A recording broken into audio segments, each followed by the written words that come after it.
Patuloy natin ang pagbabasa ng pangmatandang fairy tale. Let's go!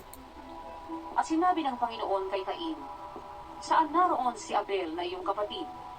At sinabi niya, "Aywan ko, ako ba'y tagapagbantay sa aking kapatid?"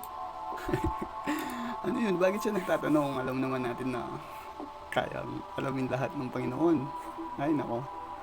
Heto na naman tayo sa mental gymnastics ng banal na alkat na ito.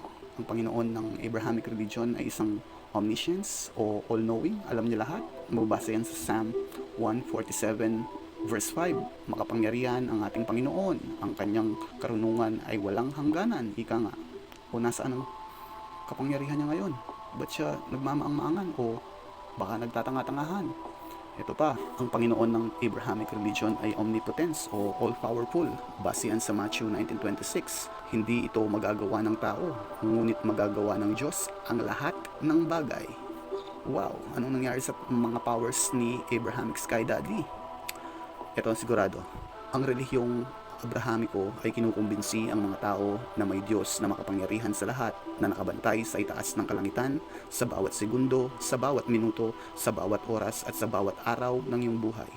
At ang makapangyarihang Diyos na hindi mo nakikita ay may espesyal na talaan ng 10 utos na hindi mo dapat gawin.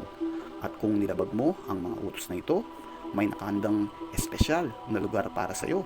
Isang dagat-dagatang apoy na puno ng init at usok upang doon ka sunugin, pahirapan na puno ng pagdurusa, walang katapusang sakit ang iyong madarama, at kung saan ikaw ay maglalagablab at maghihikahos habang buhay, pero mahal na mahal kanya.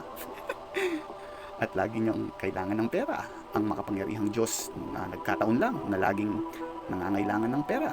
Partida, hindi rin siya nagbabayad ng buwis, pero lagi niyang kailangan ng pera. Itanong mo man kay Pastor. A huge shout out to Sir George Carlin. Peace out.